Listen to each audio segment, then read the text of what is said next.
What if the absolute biggest obstacle standing between you and the life you actually want has literally nothing to do with discipline or strategy or trying harder? What if it's actually your relentless obsession with being realistic?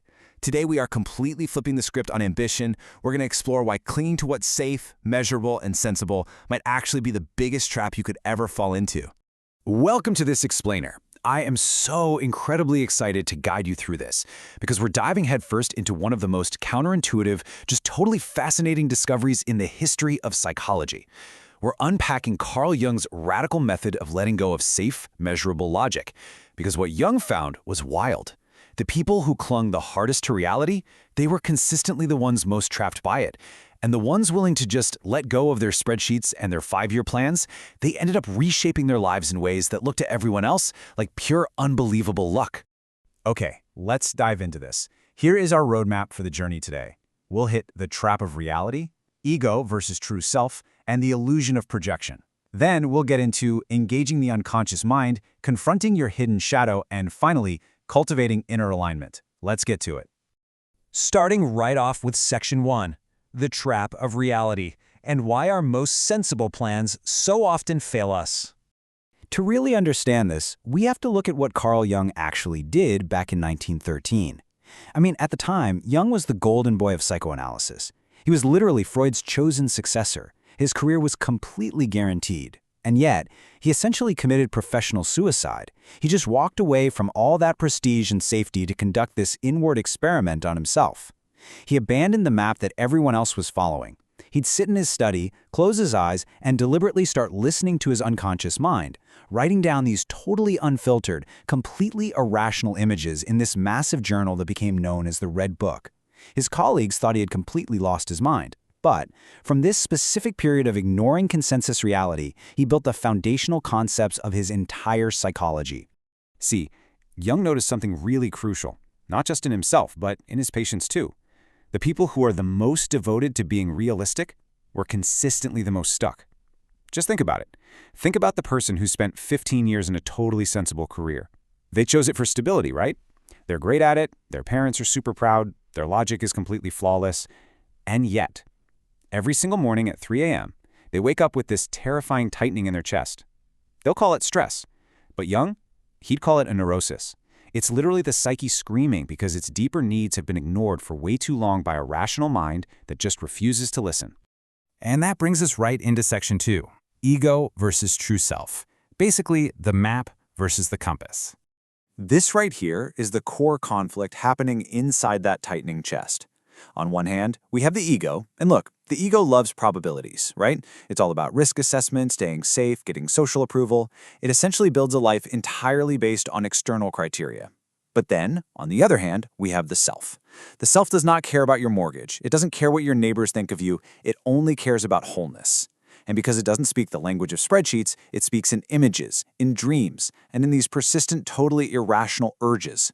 When you consistently override the self's compass just to follow the ego's safe map, you don't just get unhappy, you literally become sick. Moving on to Section 3, the illusion of projection, or what we can call your invisible prison. Now, this is where things get a bit wild. This is how your unconscious mind actively builds a prison around you without you even realizing it's happening. Jung discovered that the unconscious isn't just this passive, dusty storage unit for old memories. No, it is an active organizer of your reality. That's projection. Think about it. If you unconsciously carry a wound, let's say a deep belief that you're just fundamentally insufficient, well, your perceptual system will literally tune itself to confirm that exact belief. You'll selectively notice every little piece of criticism, you'll interpret anything ambiguous as a flat-out rejection, and you'll see closed doors way more clearly than open ones. And the real tragedy, you'll falsely call this being realistic about your limitations. It's going to feel like brutal honesty, but it is actually an invisible prison built by unhealed wounds. Which brings us to perhaps Jung's most famous, absolute mic drop insight. Listen to this. Until you make the unconscious conscious, it will direct your life and you will call it fate. Just let that sink in for a second. It sounds like high-level philosophy, but honestly, it's a hyper-practical blueprint for getting unstuck. If you don't bring these underlying patterns to light, they are going to run the show forever. Period. So, let's look at how we fix this in Section 4, engaging the unconscious mind beyond logic. Jung distinguished between two totally different modes of thinking. First, you have directed thinking. This is logical, goal-oriented, sequential. It looks at the past and just extrapolates it into the future. And our modern world absolutely worships this side. But then you have fantasy thinking. This operates completely differently, through play, feelings, and irrational images. Now, the problem is, when you starve your psyche of its fantasy function, it gets incredibly rigid and brittle. You know that underlying anxiety and that feeling of meaninglessness carried by so many high-functioning professionals? That is the exact symptom of a mind that's being fed entirely on logic and literally starved of imagination. To re-engage that fantasy thinking, Jung used a highly specific, actually very demanding method called active imagination. And to be totally clear, this is not just daydreaming. It's the deliberate practice of interacting with the images your unconscious produces, engaging with them without analyzing or trying to control them. It's basically a way to access a form of intelligence that tracks patterns and symbols that your rational, directing mind just cannot see.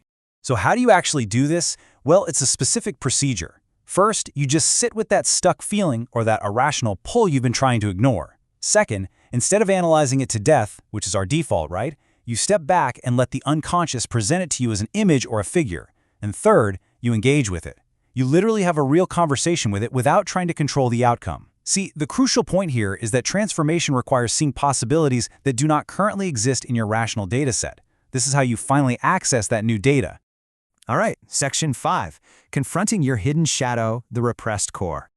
Now, fair warning, this is where Jung's work violently departs from all that modern toxic positivity or manifestation stuff you see online. You absolutely cannot effectively engage your unconscious without walking straight into your shadow. What is the shadow? It contains everything you've decided is totally unacceptable about yourself. It's your rage, your selfishness, maybe a fierce ambition that embarrasses you. It is literally everything you've shoved way below the surface just so you can maintain this polite, acceptable persona for the world. And it is wild to see how this plays out in real life. If you don't integrate this shadow material, it completely contaminates what you think you want. For example, you might think you're chasing wealth, but the contaminated shadow root is actually just a desperate need to prove your worthiness. Or maybe you think you're chasing love, but deep down you're actually seeking the validation your parents withheld decades ago. Even spiritual enlightenment can just be a way of running from your own humanity. Unintegrated shadow traits make our desires a frantic substitute for what we truly need. You simply cannot get what you really want until you know who is actually doing the wanting. Which brings us to our final act, Section 6, Cultivating Inner Alignment, the True Plot Twist. Because here is the real kicker. The core truth of Jung's method is not that you instantly get everything you currently want. No, the massive plot twist here is that what you want actually changes. When you finally clear out all those contaminated shadow desires, your true desires become incredibly precise. They start arising from a place of actual wholeness rather than just some childhood wound that's masquerading as ambition. And when that alignment happens, something genuinely strange and beautiful occurs. Jung called it synchronicity. He actually partnered with the Nobel Prize-winning physicist Wolfgang Pauli to try to explain this phenomenon. Synchronicity happens when your conscious ego and your unconscious self finally align perfectly. It's like the boundary between your inner state and the outer world just softens, and external events begin to organize themselves in ways that totally defy normal cause and effect. People will look at your life and call it luck, but it's really just the external echo of internal alignment. I mean, just look at the massive benefits of living from this place. You completely stop needing to aggressively perform or meticulously strategize every single second of your day. Precision finally replaces all that scattered, anxious energy you've been spending on 100 different substitutes. External doors seem to just naturally open, and connections form effortlessly. You create the exact conditions for something entirely new to emerge. But to get here, it requires the absolute hardest thing of all. You have to trust what you know deeply inside, long before you have the data to prove it.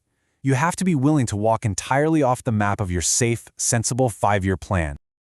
So, I want to leave you with this final, truly provocative thought. Think about your own life right now, today. What is the irrational impulse, the quiet longing, or the persistent image that your rational, realistic mind just keeps dismissing? I challenge you to stop explaining it away. Stop calling it stupid. Because that exact impulse, it might just be the compass you need to finally escape the trap of reality. Thank you so much for joining me on this explainer. I really hope it sparked some deep curiosity for you.